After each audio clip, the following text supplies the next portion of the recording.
Eclipse chasers are descending on the small town of Exmouth in Western Australia to watch a rare total solar eclipse. 20,000 people are gathered in the town, which has a population of 10% of that, about 2,800, because it's the only place the phenomenon will directly pass over. Joining us live now, the CSIRO Astronomer Phil Edwards. Phil, good morning to you. So it is quite the phenomenon, this one. So spell it all out for us, or paint us a picture of what's going to emerge in a couple of hours' time. Okay, so once every 18 months or so, the moon's shadow tracks across the Earth's surface. And if you're lucky enough to be in the path of that shadow, you see a total eclipse of the sun where it goes completely dark. On this particular occasion, it's only the western tip of Western Australia, which it's visible from in Australia. The path then continues up through Timor-Leste and West Papua.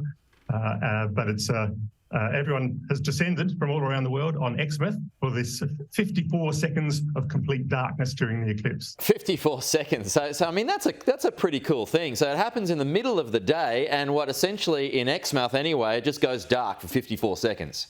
That's right. That's right. So when was the last time that happened on the east coast of Australia, or when's the last time it happened during the daytime in Australia? The last one in Australia was back in 2012, and the one before that was 2002.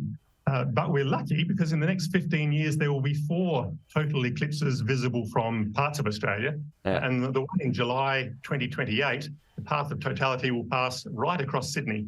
Oh, so we'll get to go then. Not very far, yeah. Not far away. So what happens if you're on the east coast of Australia now, and are we going to see anything today?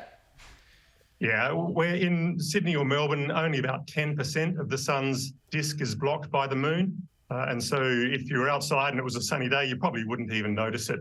Now, if you did have eclipse glasses or you use a pinhole camera, you would see just a small fraction of the sun's disk blocked by the moon. But here in Sydney, it's overcast and rainy, so I don't think we're going to see anything. So is the eclipse actually happening in other parts of the world, or is it that's just where it marries up today?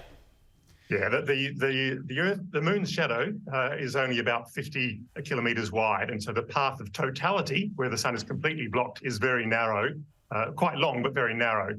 In other parts, it's a partial eclipse, and so only a fraction of the sun's disk is blocked by the moon. And you need special glasses to be able to watch this, right?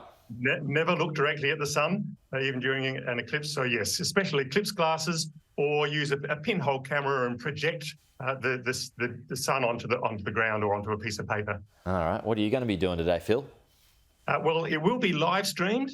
Perth Observatory and a couple of other websites are live streaming the eclipse, so I'll probably be watching it that way. All right, and I presume that my colleagues here will be doing the same. So there we go. That's all happening in a couple of hours. That's pretty cool, I reckon. Sure appreciate your time, Phil. Thanks for explaining that.